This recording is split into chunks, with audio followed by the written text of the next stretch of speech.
Hello, everyone, and welcome back to our Inspirational Interview series. I'm Hannah Levin with Heartfelt Wellbeing, and I'm really excited to share our guest with you today. I think she's going to fit in with what we've been learning here with yoga and Ayurveda really beautifully, bringing some other wisdom traditions and lived experiences as invitations to us as well. So, you're welcome to, if you're watching live, to chime in with questions in the chat. And if you are watching the replay on Facebook, you can give us a hashtag replay. And if you're watching on YouTube, you can comment if you would like as well. And we can be in touch. So my guest today is Courtney Pinkerton.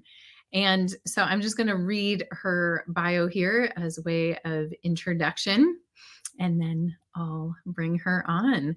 So Courtney is a certified coach, Enneagram mentor, and author of an Amazon bestseller called The Flourish Formula, an overachiever's guide to slowing down and accomplishing more.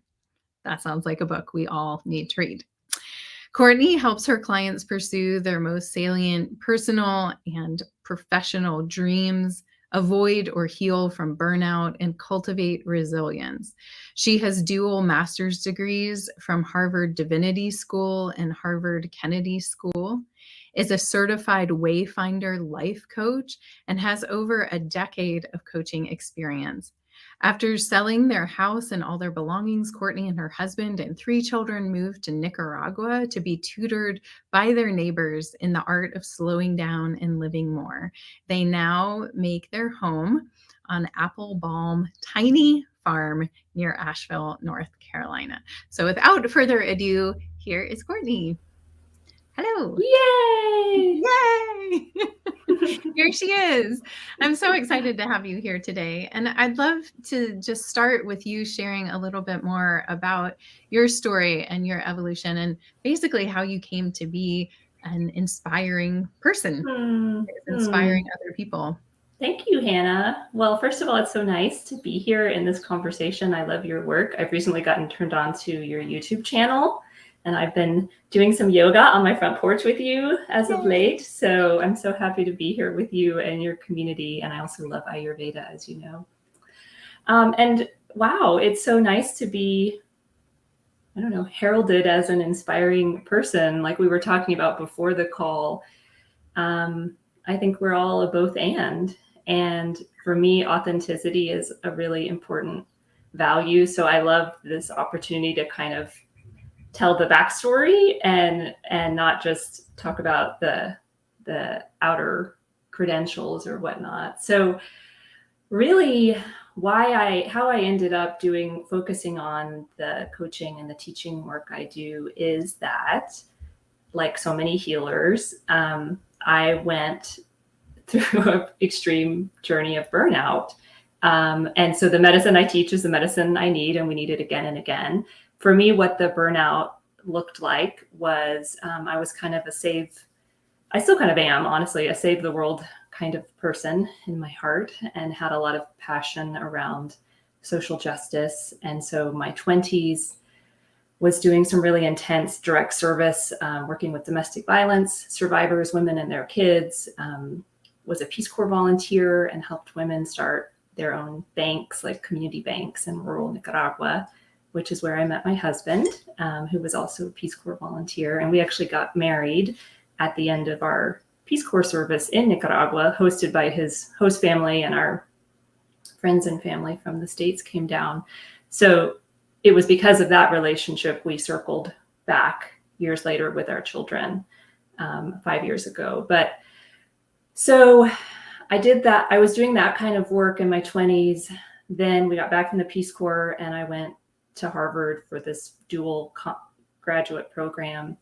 Had my son, my oldest, Coleman, halfway through that program, was pregnant with my oldest daughter, Pearl, when I graduated, and jumped right into a leadership position in a spiritual community, an emerging church in Dallas that was for creative people and social entrepreneurs and nonprofit types. And then the lead pastor left, and I was like, sure, I can do all of this. And so I led that community. And at a certain point, the wheels just really came off for me. I think it was partly the leadership demands.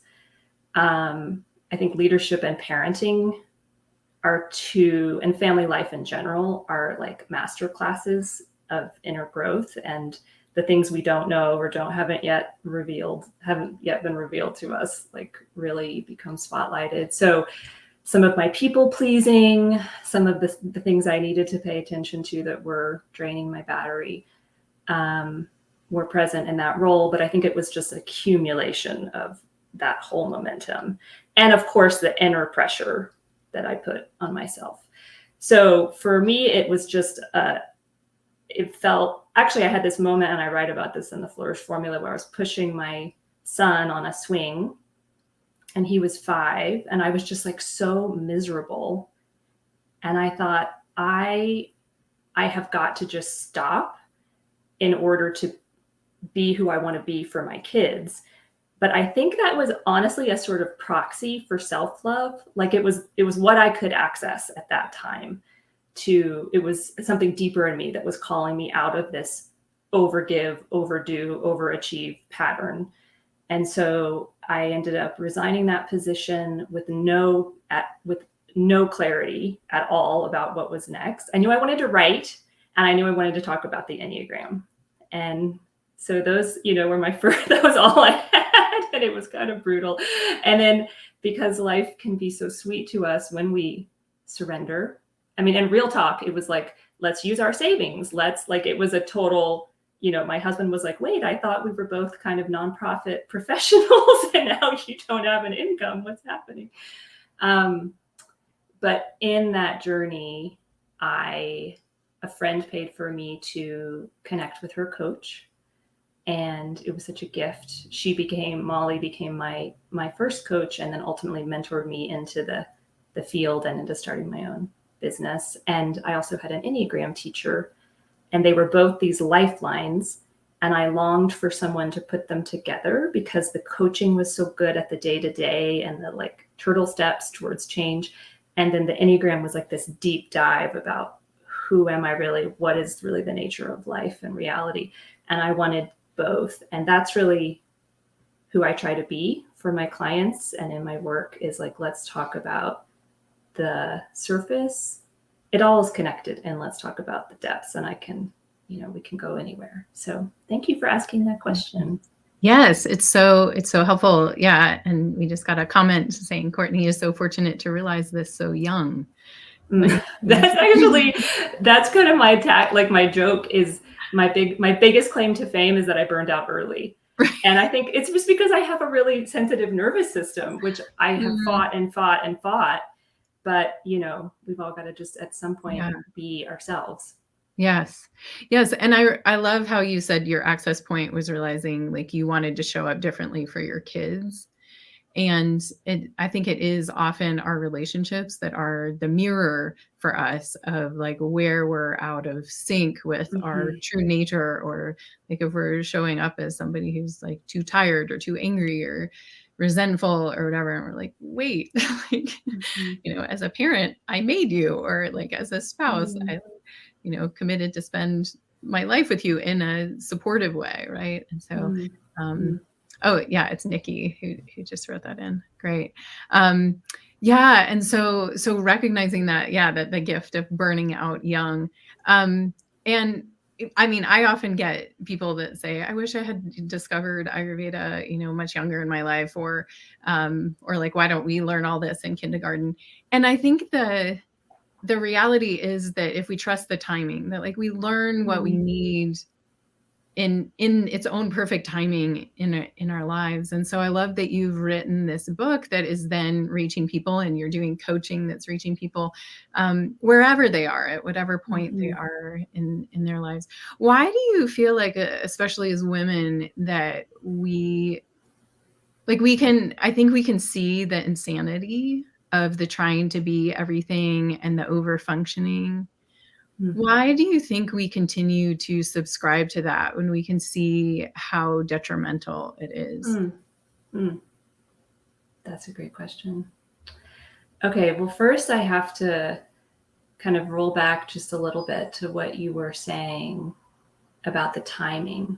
Mm-hmm. And I think on the one hand, I definitely never want anyone to be judging themselves, because this is an overstory message in our culture around, being super paltry in matters of the inner life and what's actually helpful to befriend ourselves and have emotional literacy and mental health resiliency. Like I want to live in a world where people get that in kindergarten and learn about Ayurveda and the Enneagram.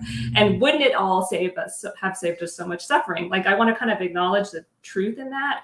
And I also think it calls forward our leadership as women and as people who are on this path of holistic well-being to we're creating that world by creating it in ourselves, and then the ripple effects out. So yes, on the one hand, trusting we receive it. And there's also kind of when we need it, but there's also a kind of injustice in the whole culture that I think we're part of the solution to bring that and pay that forward for generations to come. So that's, one thought about the timing. And I think I also kind of answered why it's easy for us to get into this, because we're raised and praised, to produce and to look good doing it and to give to other people and to be of service.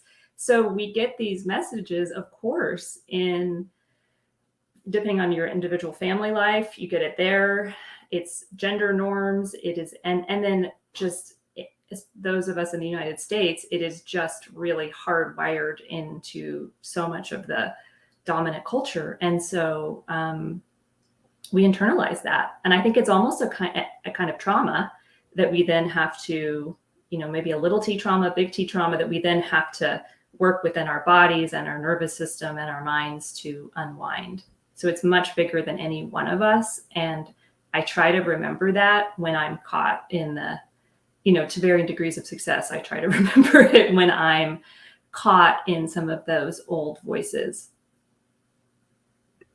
Yes, I saw a social media post the other day that said something like, I'm going to paraphrase, but what if we shifted from thinking that we've done enough and now we can rest, to deciding we've rested enough that we're nourished enough to bring our energy to the world.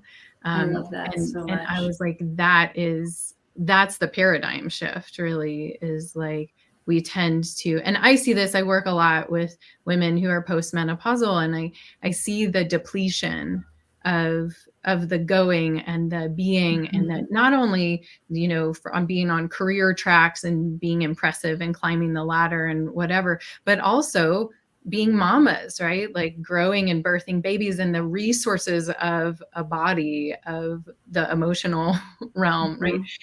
The mental realm, like being, like aware of multiple people's lives functioning, and the keepers of the lists, like the toll that takes ultimately when we get to Vata stage of life, where there's not as much innate juiciness in body, and there's kind of a reckoning at that point, and it can be very very liberating in a way. It's not too late. And there's the realization of maybe there's another conversation that's different from that pursuit, checking the boxes, all of that. Yes. Oh, I love that idea of resting until your cup is full, and then out of that place the action comes. Yeah. And also what you spoke to about, I definitely have felt this within myself, and hear this language a lot when I'm working with people around feeling like we have to earn the rest. And I think there's this inherent backwardsness, and I do think it comes from a place of, it's a question of worthiness. And like, where do we root our worthiness, and how do we access it in an embodied way, day to day, season to season? And and I think it has to come, I think it does come from being in a patriarchal culture where there is, like, you got to earn your keep somehow, right, is part of that toxic messaging. And so surrendering that and trusting that we're going to actually contribute our best out of the rest is, it is a paradigm shift. And I think we need community and spaces that normalize it, which is beautiful. Absolutely. That you've created that. Yes, that's my hope. We're the small but mighty crew here. Will you tell us about the Flourish formula? Yes. Well, thank you for asking. I grabbed the book because it is the 5th anniversary of the book. Yay! So I'm doing a lot to celebrate it, and very much it's in my mind and heart this month. So when I turned 40, I went with my husband to San Miguel de Allende in Mexico, and we were on the rooftop there and this beautiful restaurant. And I was just like, I think this is my year to write a book. And he said, I think you'll do it. And that to me is the heart also of coaching, why we need, and in that moment, it was my husband. A lot of times the people nearest and dearest to us actually can't hold a tender dream with us because they're used to who we have been, and the emergence is threatening or can be. So that's a big part of how I see myself as a coach, is this like greenhouse for people to plant those emergent identities, emergent career choices, emergent lifestyle changes, what's growing out of them. But in that moment, I was really held and met. And so I entered into a process, and I did work with a book coach, to create the book. And it was through working in the sort of creative process that I did a bunch of interviews with current and previous clients. And we isolated this phrase of, like, a client was saying, it's like, I know I need to slow down, and I just can't. I can't figure out why I can't. And I realized that was such I resonated with it personally, but I realized it was also like such a powerful doorway.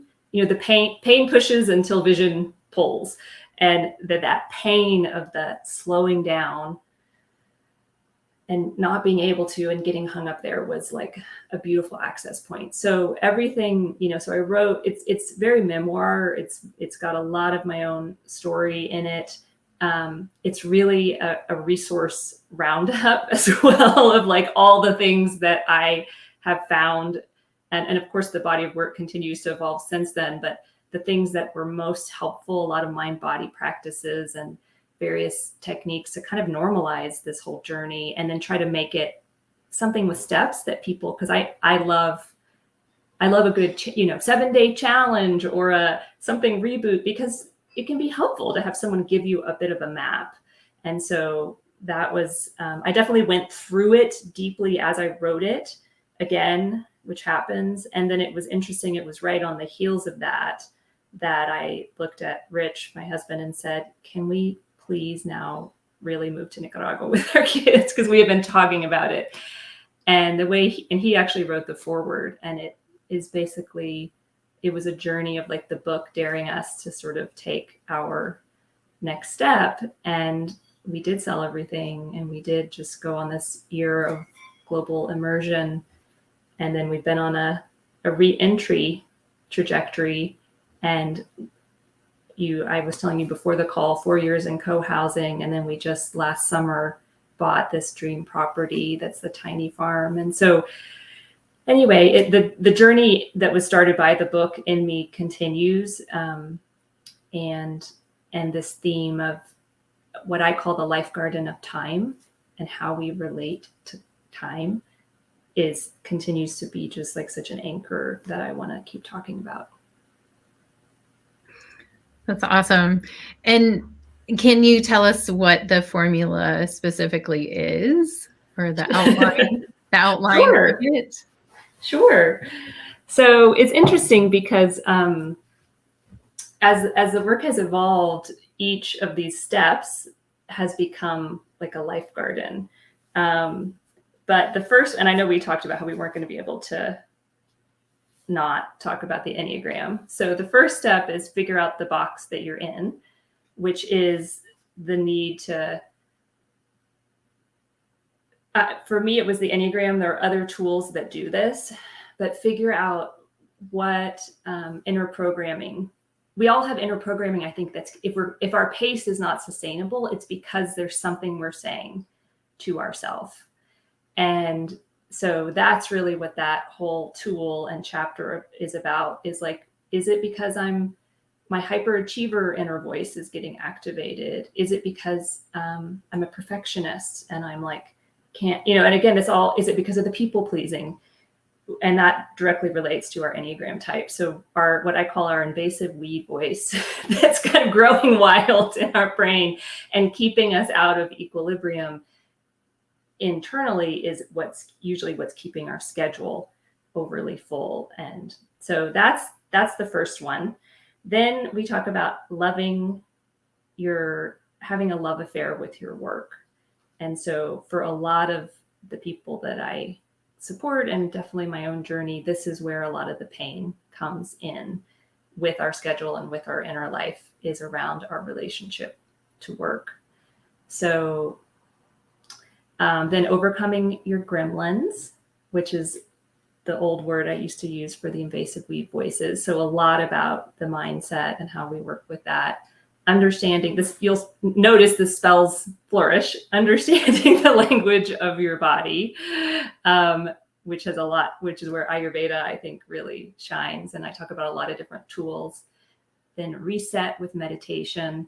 And I have a pretty fun definition of meditation where because a lot of fast-paced people have a hard time sitting. And so I classify meditation as anything that enables you to go receptive. So we just all need points in our month, points in our week, moments in our day where we like take our little hands from the grip of control and into that.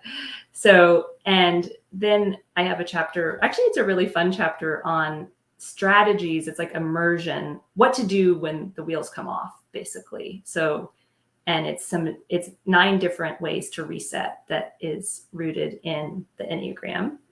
And then the final whole section of the book is called Scheduling Your Flourish Calendar.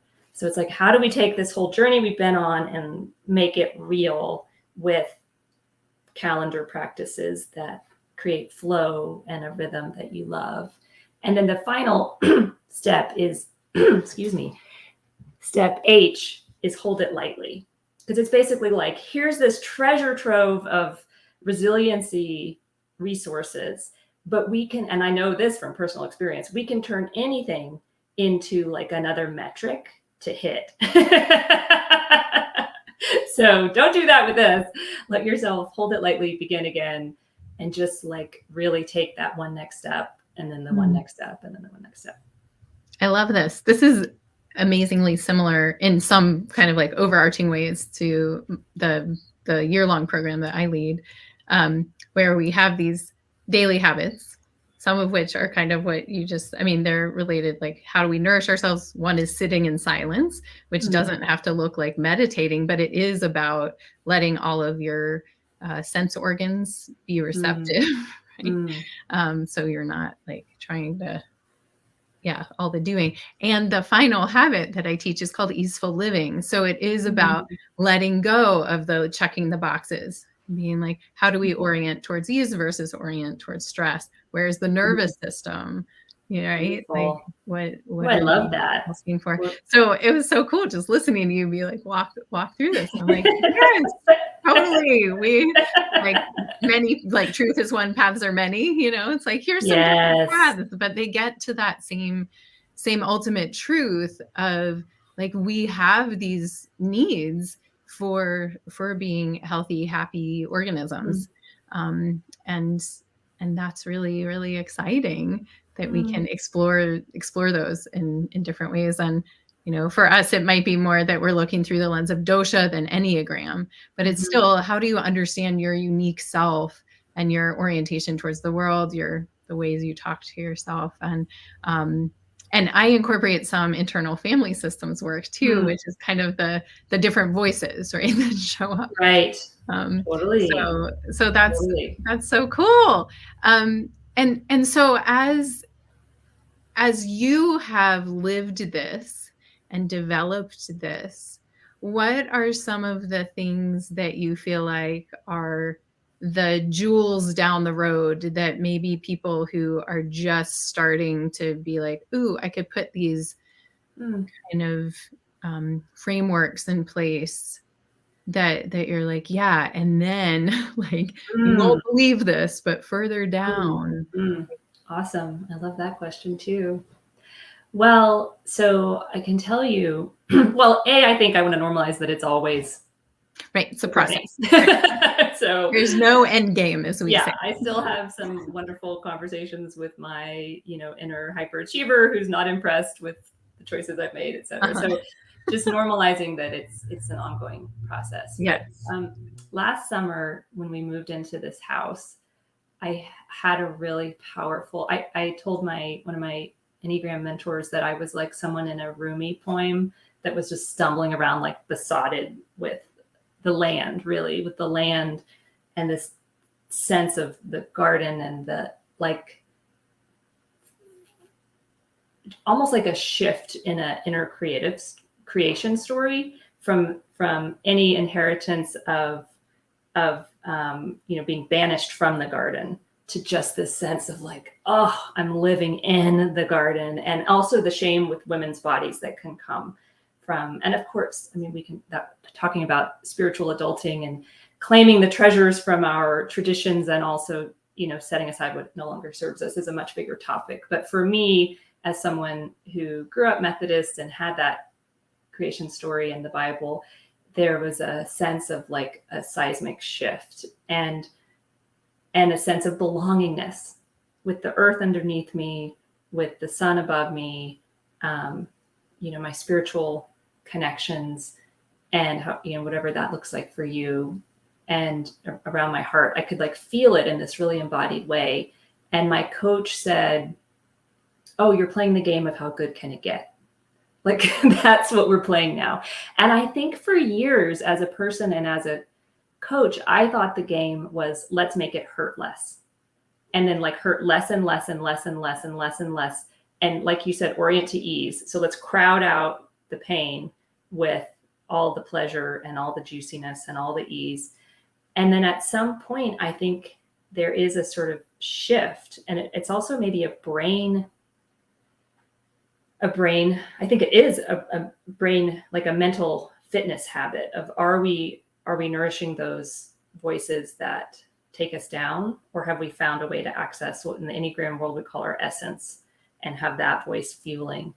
And so playing that game is, I believe, possible only at a pace that allows for deep rest, the creative cycle, being a human in this particular body with this particular nervous system.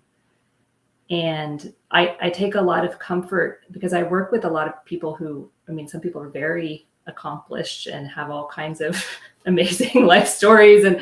And then also some people, I mean, my core group are people who share this highly driven kind of way of talking to themselves. So what it looks like in our life is different. But I take a lot of comfort, no matter who I'm talking to or who I'm working with, in the fact that like I'm living my life. And this, like, I pet my bunny, I have my 3 beautiful children, I wrote this book, I'm listening for what's next, I have room for that. I have, we're celebrating our 20th wedding anniversary.